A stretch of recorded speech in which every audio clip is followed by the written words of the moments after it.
பிள்ளைகள் நாமும் பாதம் வந்தோ நடத்திடுமே வார்த்தையினா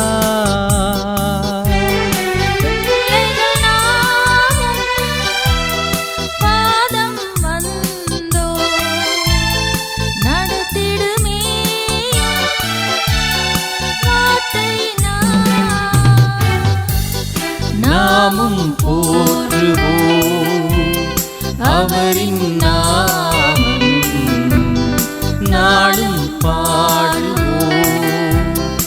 அல்லேலூயா அல்லேலூயா அல்லேலூயா அல்லேலூயா அல்லேலூயா.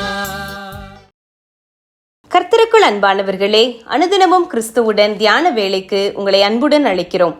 இன்றைய தியானத்திற்கான வேத வாசிப்பு கொலோசேயர் 3ஆம் அதிகாரம் வசனங்கள் 1 முதல் 4 வரை. தியானத்திற்கான தலைப்பு நமது ஜீவனின் மறைவிடம்.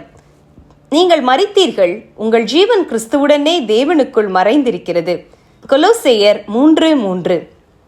அவன் அவள் முற்றுமுழுதாக மாறிவிட்டான். இதுவரை நான் பார்த்தவளை இப்போது காண்பதே இல்லை என்று நமது குடும்பத்தவரோ பிறரோ நம்மை குறித்து கூறியதுண்டா? தனித்து வாழுகின்ற ஒருவர், எனக்கு திருமணமாகிவிட்டது, நான் இப்போது முந்தியவன் அல்ல என்றார். என்ன நடந்தது என்று கேட்டால், என்னை இயேசுவுக்கு முழுதாக கொடுத்து விட்டேன், இப்போது நான் முந்தியவன் அல்ல என்றார். நம் வாழ்வில் அவ்வித மாற்றம் உண்டா? அதை முதலில் நாம் உணர்கிறேனா? ஞானஸ்நானத்தில் மரித்து புதியவர்களாக எழுகிறோம் என்பதையே அடையாளப்படுத்துகிறோம். அதாவது, நாம் ரட்சிக்கப்படும் போது நமது பழைய மனுஷன் மரித்து போகிறதை நாம் உணர்கிறோம் அல்லவா? என் பாவம் யாவையும் இயேசு மன்னித்து அழித்து போடுகிறார் என்பதே நமது விசுவாசம்.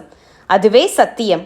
நான் எழும்பும்போது ஒரு உயிர்த்தெழுந்த புதிய வாழ்வு எனக்குள் மலர்கிறது. இப்போது நான் வித்தியாசமான மனிதன். அதாவது, எனது சிந்தனைகள் முதற்கொண்டு மாற்றமடைகிறது. இதுவரை பூமிக்குரிய காரியங்களையே நாடிய எனது மனம் இப்போது இவ்வுலகில் நான் வாழ்ந்தாலும் கூட மேலானவைகளையும் பரலோகத்துக்குரியவைகளையும் உயிர்த்தெழுந்த இயேசுவின் மகிமைக்குரியவைகளையுமே நாடுகிறது. அதாவது, இதே உலக காரியங்கள், உறவுகள், கிரியைகள் யாவையும் நமது கண்கள் நித்தியத்தின் பின்னணியிலேயே காண்கிறது. இனி இந்த உலகம் நமக்கு எதுவும் இல்லை. உதாரணத்திற்கு, எடுப்பதிலும் கொடுப்பதையே நாம் நாடுவோம். பழி வாங்குவதற்கு பதிலாக மன்னிப்பதையே நாடுவோம். பிறரின் சேவையை நாடாமல் நாமே சேவகர்களாகுவோம். ஒரு கிறிஸ்தவனின் தராதரம் இந்த உலக கணிப்புக்குட்பட்டதல்ல. அது தேவனுடைய நியமத்துக்கு ஏற்றதாகும்.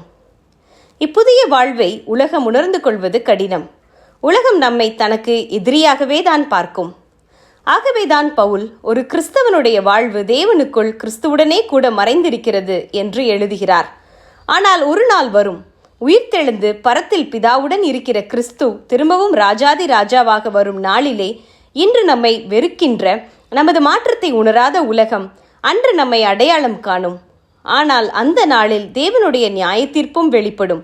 கிறிஸ்துவுடன் தேவனுக்குள் மறைந்திருக்கிற நமது ஜீவன் வெளிப்படும் அந்த நாளில் அவருடைய மகிமையில் நாம் சேரும்படிக்கு இன்று நாம் அவருக்கு சாட்சியாக வாழ வேண்டுமே. அதற்கு முதலில் நாம் கிறிஸ்துவுக்குள் மரித்திருக்க வேண்டுமே. சிந்திப்போம், ஜெபம் செய்வோமா?